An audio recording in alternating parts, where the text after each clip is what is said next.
Britain और Europe के कई देशों में कोरोना के जिस नए रूप को लेकर हाहाकार मचा हुआ है, उसी कोरोना से पीड़ित मरीज अब भारत में भी मिलने शुरू हो चुके हैं। ब्रिटेन की सरकार ने ऑक्सफोर्ड की बनाई कोरोना वैक्सीन के इस्तेमाल को हरी झंडी दे दी है। 4 जनवरी से ब्रिटेन में वैक्सीन की डोज देने का काम शुरू हो जाएगा।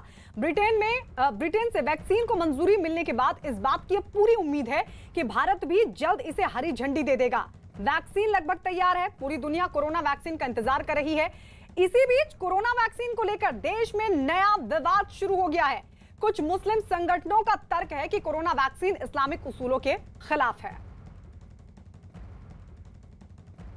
तो लगातार कोरोना को लेकर हाहाकार दुनिया भर में, हालांकि भारत में इसको कंट्रोल करने की पूरी कोशिश, लेकिन लगातार मामले मिलने का सिलसिला बना हुआ है। और सबसे बड़ी बात, सबसे गंभीर बात अब यह भी है कि कोरोना के जिस नए रूप को लेकर कई देशों में हाहाकार मचा है, अब भारत में भी उसके मरीज मिलने शुरू हो चुके हैं। लेकिन इस सब के बीच कोरोना से बचाव के लिए वैक्सीन को लेकर देश में शुरू हो गया है विवाद दरअसल कुछ मुस्लिम संगठनों की तरफ से खड़ा किया गया है, यह तर्क देते हुए कि वैक्सीन इस्लामिक उसूलों के खिलाफ है।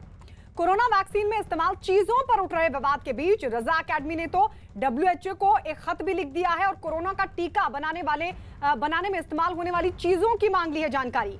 मुंबई के संस्थान ने दुनिया भर में तैयार कई कोरोना वैक्सीन में सुअर और गाय की चर्बी इस्तेमाल होने की खबरों के बाद यह मांग उठाई है। अकेडमी की तरफ से दलील दी गई है कि यह लोगों का हक है कि विश्व संस्था की ओर से इस बात की जानकारी दी जाए।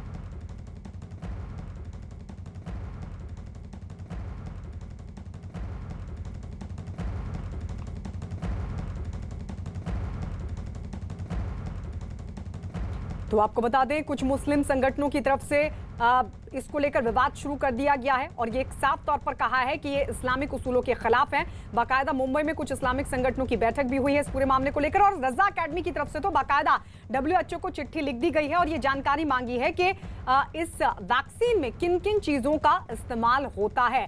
और अपनी इस बात को उन्होंने जायज बताते हुए कहा है कि बाकायदा उनको इस बात की जानकारी होनी चाहिए कि किन किन चीजों का इसमें इस्तेमाल हो रहा है। आज जो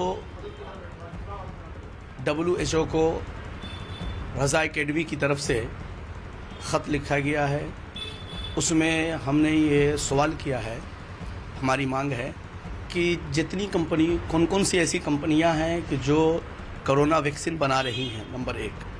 और नंबर 2 ये कि जो वो बना रही हैं तो उनके अज्जाए तरकीबी क्या हैं, किस चीज़ से वो बना रही हैं, उसकी फ़हरिस्त हमें मिले, उसके बारे में हमें जानकारी दी जाए ताकि उसके तहत जो है आगे हम मसला हल कर सकें। जो आप इख्तलाफ व इंतशार देख रहे हैं उसके ऊपर कोई नतीजा जो है हासिल किया जा सके।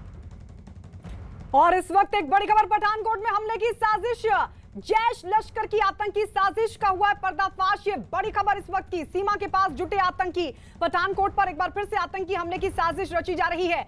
खुफिया सूत्र ये बता रहे हैं कि आतंकी संगठन लश्कर और जैश के आतंकी एक बार फिर पठानकोट में घुसकर हमले की फिराक में है। इसके लिए इंटरनेशनल बॉर्डर के करीब के इलाकों में आतंकियों का मूवमेंट भी बढ़ गया है। इसके अलावा पंजाब के गुरदासपुर जिले के दोरांगला इलाके के ऑपोजिट पाकिस्तान के चक गांव में मौजूद 3 से 4 जैश के आतंकी भी पंजाब में घुसने की कोशिश में जुटे हैं। तो पठानकोट में हमले की साजिश का खुलासा हुआ है। बताया जा रहा है कि खुफिया सूत्रों से मिली जानकारी के मुताबिक जो आतंकी संगठन लश्कर है और जैश है, उसके आतंकी एक बार फिर से पठानकोट में घुसकर हमले की फिराक में है।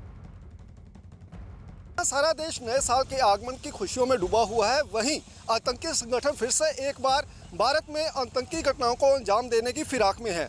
सूत्रों की माने तो बमियाल सेक्टर के बिल्कुल सामने जो पाकिस्तान का गांव इस्लाकपुर पड़ता है, वहां से जैश के 3 से 4 आतंकी पंजाब में घुसपैठ करने के लिए तैयार बैठे हैं। लेकिन एयरबेस अटैक के बाद पंजाब सरकार द्वारा सेकंड डिफेंस ऑफ वॉल का जो है वो निर्माण किया गया था, गठन किया गया था और अब BSF के साथ पुलिस जो है साथ मिलकर सर्च ऑपरेशन चला रही है सरहदों पर और ऐसी कोई घटना दोबारा ना हो उसके लिए कड़े इंतजाम किए गए हैं और जगह जगह सर्च ऑपरेशन चलाए जा रहे हैं।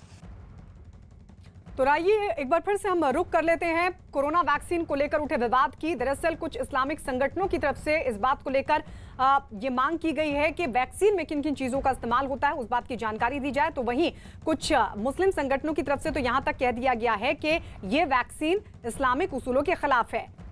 तो जहां एक तरफ कोरोना वायरस की वजह से देश में हाहाकार मचा हुआ है, दुनिया भर में लगातार कोरोना वैक्सीन को लेकर लोग इंतजार कर रहे हैं। इस सब के बीच तैयारियां पूरी हैं देश के भीतर भी, लेकिन एक विवाद ने ले लिया है जन विवाद। दरअसल इस बात को लेकर कुछ इस्लामिक संगठनों की तरफ से खड़ा किया गया है कि इस बात का उनको हक है जानने का कि वैक्सीन में किन किन चीजों का इस्तेमाल हो रहा है।